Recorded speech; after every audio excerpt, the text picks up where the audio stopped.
This is our second part of our lectures series on technical report writing, and this is second part for the informal reports, lecture weeks 6 and lecture 16, 17 and 18. In this part of our lecture, we will try to complete our section related to develop a consistent visual presentation, and more importantly, the types of informal reports. Develop a consistent visual presentation. In the previous slide or in the previous part, we discussed in details what are the importance of visual presentation in technical report writing. So now we discuss also the headings. Now we will discuss the page numbers. So the page numbers are these, writing these page numbers, how you can write. There are several styles available in your word processing tools. So because page number are very helpful if you or others have to refer to the document. If the document is one page, then you don't need to write page number. But if it is two or more than 2 pages, so you have to write the page number. Well, the easiest way to add number is simply use the insert menu in your word processor, or so you can insert the page number. Again, there are different styles available. How you can place your page number in footer section or in any form or font. If you use just page number, place them in the upper right corner or in the bottom center. And if you use insert page numbers, then the processor will put the number in the header, the area at the top of the page. In some of the situation, it is helpful if you add header information such as report title and date. So the page number can be appear as per your need or as per your writing style. Again, if you are provided with a special case or with a special format, so you have to write or follow the instructions provided by the instructor, or to whom or for whom you are writing the document. Again, these are some of the very small examples like headings, page numbers. There are so many content related to the visual aids that you can use in your document. We will discuss in detail about the visual aids in formal reports, because in informal reports there are not so much need of these headings and page number, because generally I mentioned earlier, the informal reports are not too long. So when the document is not too long, so there is not too much role of these type of visual aids. But again, you have the option, you can use tables. At minimum level, you can use graphs, which is very effective, or you can use any sort of other type of data representation. You can see whatever you feel, so you can use in your informal section. But always remember, it needs to be very precise, concise. You are not allowed to do very lengthy stuff in this in these type of informal reports. Consistently identify visual aids.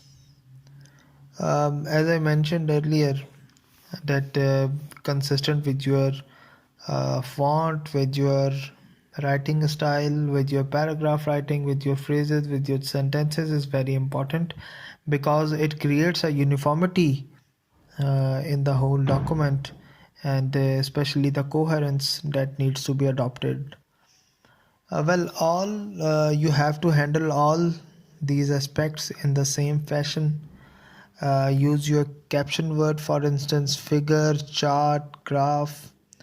While these words can indicate differences that are important in formal reports, they are not as important in informal reports, because I mentioned earlier, um, you are using less figures, charts, graphs in informal reports. So you have to be very careful whenever you are writing specifically a um, formal report, but you have the permission, or you can use a chart especially, or graph in informal report. It just depend on what you are writing for, and what is your major objective, and in which context you are writing. Specifically, place your visual in the same relative location at the left hand margin or in the center, or place the caption either above or below, or in word processing tool like in Microsoft Word, uh, which is very common tool. Other than that, you have the latex option also. You can use this caption like figure, or if you are using table, if you are using chart, so you can use these option, and by using these option you can write your document in a proper way. So again, the visual aid is very important, and to represent your document is very important, because for example, if you are just writing an email without any caption, without any proper uh, proper sort of objective, so no one even uh, give importance to that email. So proper writing is very important. In next slide we will discuss about the types of informal reports. Now we will discuss the type of informal reports. Basically, we will discuss IMRD report, progress report, background or conceptual report, and outline report. Well, the first type is IMRD report. The IMRD stands for Introduction, Methodology, Results, and uh, Discussion Report. Basically, uh, this report is an standard way to present information that is the result of some kind of research. This approach can present laboratory research, or I can say the questionnaire results, or the results of any action whose goal is to find out about a topic and discuss the significance of what was discovered. Like in your final year project report, you have similar headings. Like in introduction, you will discuss about your project and the basic introduction. After that, in methodology, you discuss how you solve a specific problem that is related to your um, project, and after that, what results you have gained, and you write those results in the form of graphs, or you can represent those results in tabular form or any other form. And finally you discuss your results. So this is the basic example that I have given you about the basic IMRD report. uh, Generally, in an IMRD report, as I mentioned, that it has 4 different sections. So whenever you are writing the introduction section, what you will write? For introduction, present the question you investigated. You can say the objective of the project, or the goal of the project, or the major point of your paper or project. Uh, it is very helpful to give a journal answer to the question. So, like I mentioned earlier, you have to ask questions from yourself, like what is the goal of this project? And when you answer this question, you will have the data, because you are not doing a project without any goal. You have the goal. And for the methodology section, and you write the process, description of your actions, that what you have performed and why you perform this specific data. For example, um, if your project is to solve the problem of electricity in rural areas, there are different projects, and you can say there are different methodologies to solve a specific problem. So it is very important section, because methodology always affect on your results. And whenever your results is affected, whatever your result are, you discuss on the basis of your result. So in this section, you generally write like what steps or action did you take to achieve the goal or answer to the question. Explain all the actions, arrange them in sequence, and if necessary you can write it point by point. Generally, methodologies are just like the procedures. Again, you have to ask this question again: why did you perform those actions? Because there is a straightforward justification behind those steps. Like you are doing an experiment in lab. I can say if you are doing a chemistry experiment, you have to add one chemical first, the other chemical in the second time, and the third one in the third time. So whenever someone asks you why you put this one first, this one second, and this one third, because you are following a special or specific procedure. In your project you have the same option. Whatever you are making, whatever you are try to solve the problem, you have some specific steps, and one step is following another step. So always be specific with the methodology, and it is the very important section. The next section you have the result section. The result section tells you what you discovered, usually by presenting a table or graph of the data. Like if a visual aid is all you need is in the section, you can combine, you can use graph, you can represent your results in tabular form or any form that you find feasible. The last section in this IMRD report is the discussion section. Whatever your results are, whatever the significance of your results, you can discuss in the discussion section.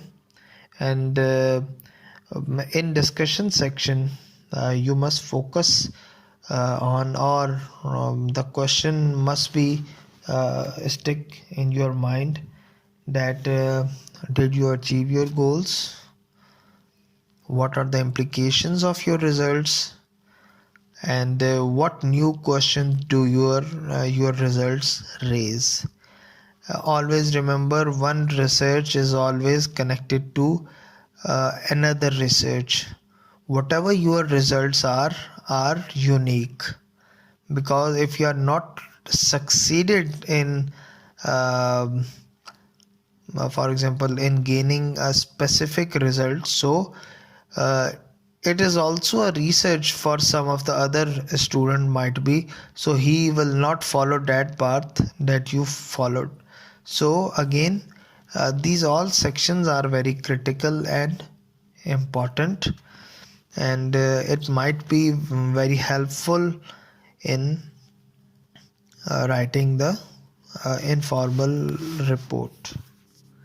So in next section we will see a brief example about this type of report. Well, this is an example of an informal IMRD report.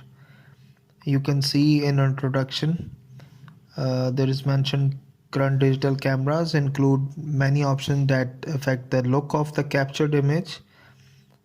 These options are so numerous that many first time owners of the digital cameras never explored them. At a recent gathering of a learning and retirement class, attendees admitted that they not only never looked at the options. So this is how you can write the introduction about your specific subject.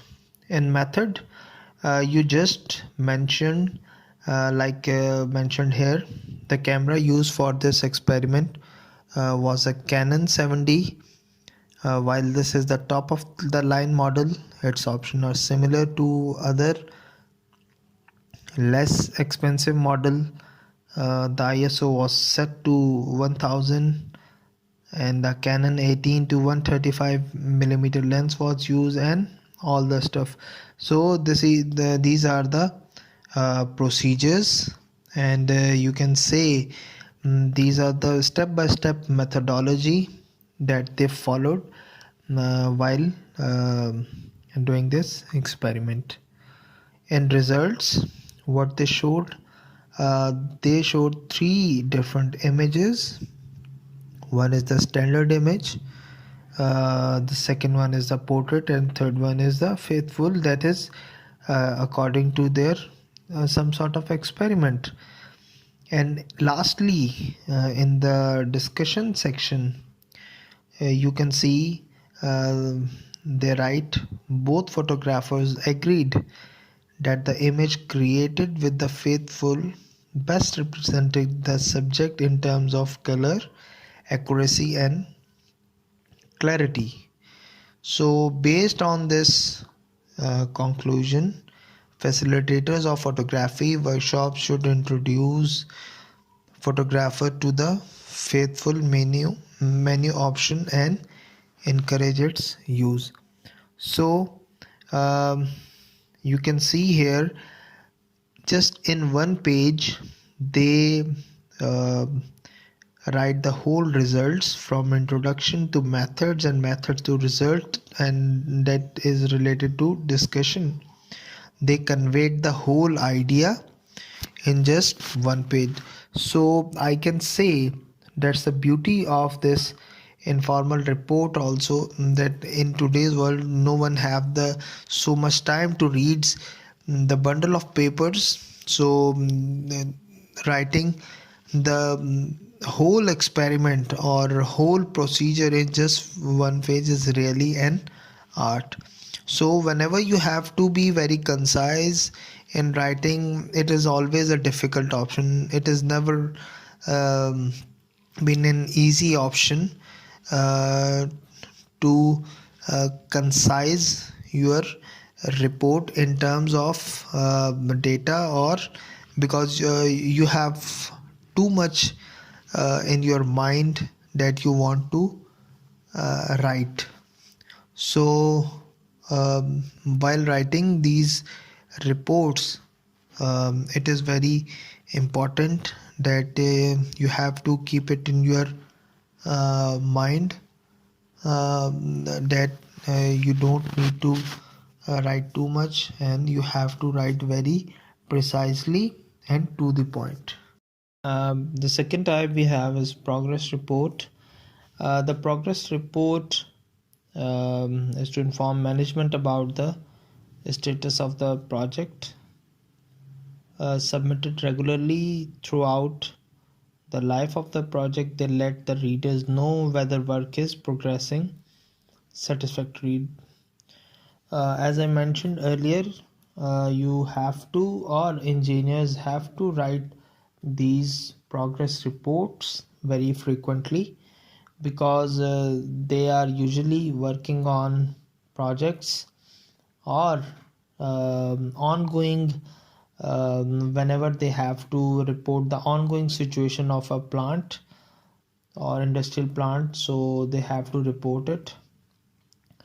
So I can say the standard sections that basically includes the introduction, work completed, work schedules or problems.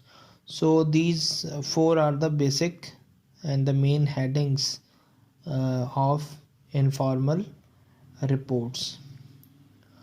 Like in the introduction, you can name the project, you can define the time period covered by the report, and state the purpose, to inform the readers about the current status of the project. In the work completed section, specified the um, time period, and you divide the project into the major tasks, and some of the good projects always follow um, a specific theme, or I can say a proper timeline about the project. In the schedule section, you explain the work that will occur on each major task in the next time period. So because they want to see the progress of the project, so how you can depict it? You can depict it by using work completed and work schedule. So in the problem section, you can discuss any problem that will cause the delay, that will cause delay in the project, or for example, any of the member that working on that are who are working on the project, if he or she had a specific problem related to that project, so it can be discussed. So this is a simple progress report. Most of the companies have a specific format, or you can say they have a tabular form uh, to represent this progress report. In the next slide, we will see an example how these reports are represented. Well, this is an example of informal report, and specifically the progress report. You can see in the summary or introduction, you write about the project. Like here it is mentioned, I am working on developing a user manual for universal test machine, test works QT for the specific lab. In work completed section, they write the client and I have to decide it that manual will be hard copy, bound with plastic spiral. Each step of the process will include an illustration. So these are the work completed section. And work schedule, digital photos of the bending, compression and tensile test will be viewed and enhanced using Photoshop. Again, the problem they face, the universal test machine is scheduled to be used for classes uh, during the only hours I have free to conduct usability testing in the in the instructions. So this is a simple sort of progress report, and like in your FIP presentation while completing your final year project, in the middle of the project you have to present the progress report, in which you depict how much work you have done and how much work is remaining. Again, you always discuss the problem you faced in between while completing the project. So these progress present reports always helps to complete the project into the adequate time and all the time provided by the specific body or your organization. Or conceptual reports, they are generally give reader information that they need in order to orient themselves to a situation or topic. Basically, such a report is an explanation.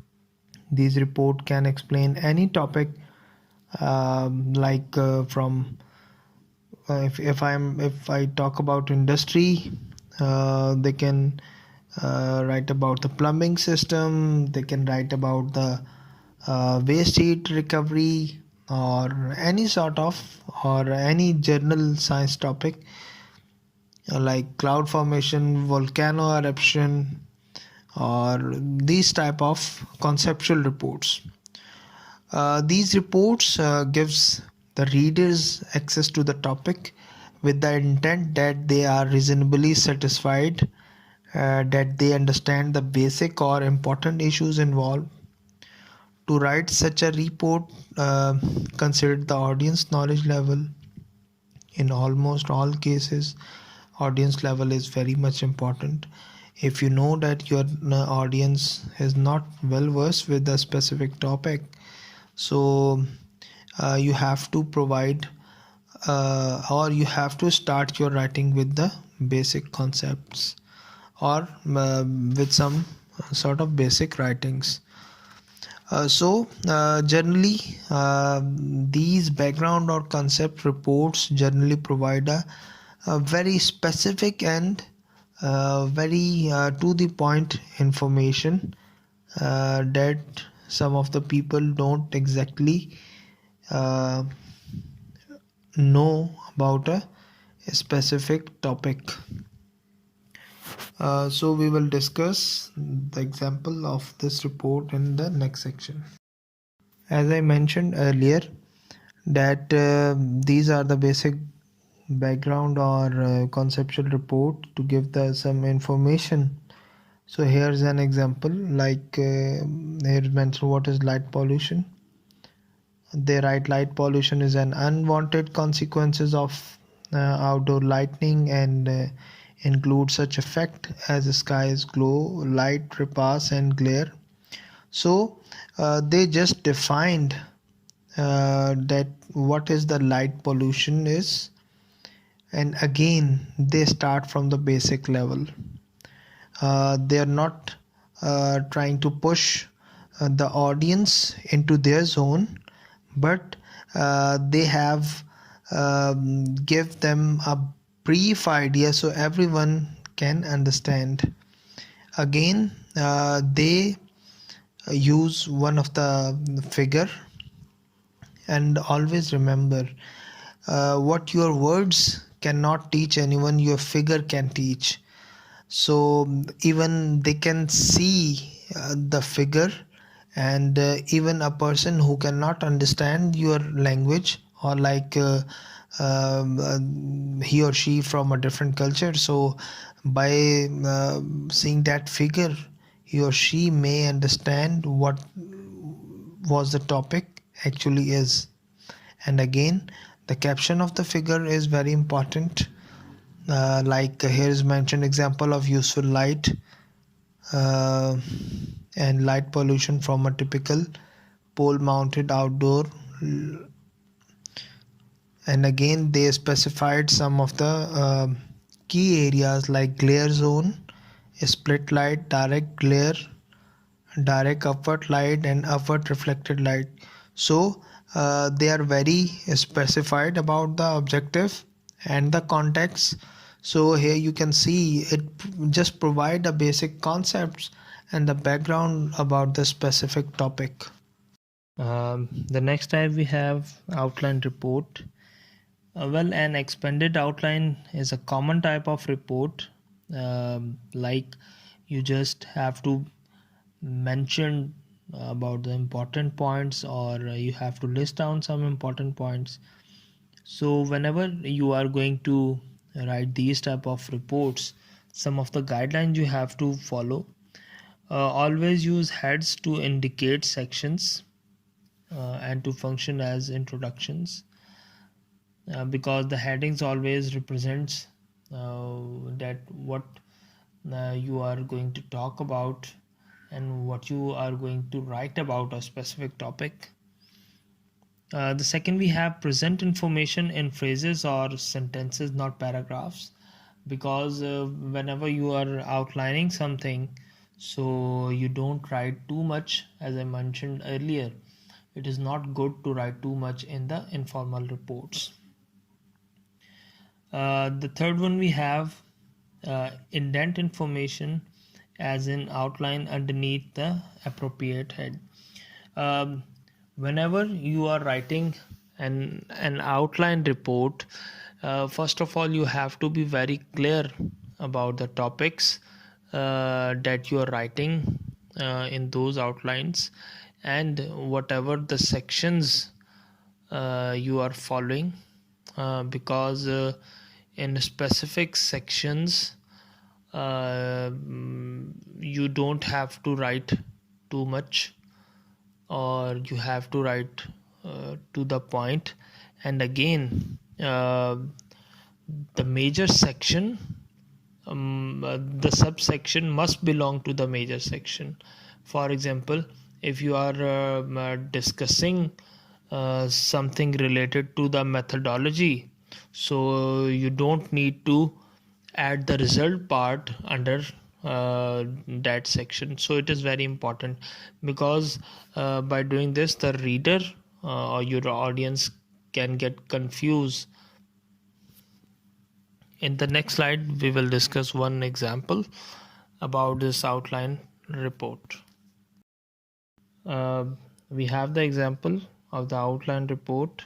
You can see the major topic or the objective they on which they are writing the informal report is replace gymnasium flooring. Now the researcher name is there, purpose is there. Like the purpose here is evaluate whether athletic department should install new flooring in the memorial gymnasium. And in method, they have written about the interview, cost, time, benefits. And in the conclusion section, they have mentioned about the gym floors meet all the criteria, cost is less than, time to install is less than 3 months, benefits and all that stuff. So you can see the bullets are present, and whenever the bullets are present, so that means that they are just highlighting a specific topic on a specific subject, or I can say the specific matter. So uh, this is just a basic example of the outline report. Whenever you are writing an outline report, follow these instructions. By doing this, you can write a better outline report. Here's the conclusion. In this part 1 and part 2, we have discussed about the informal reports, their introduction, basic strategies for the informal reports, how to develop a consistent visual presentation for informal reports, and we see some basic types of the informal reports. So we can see what are the importance of the informal reports. In next topic we will discuss about formal reports. Thank you.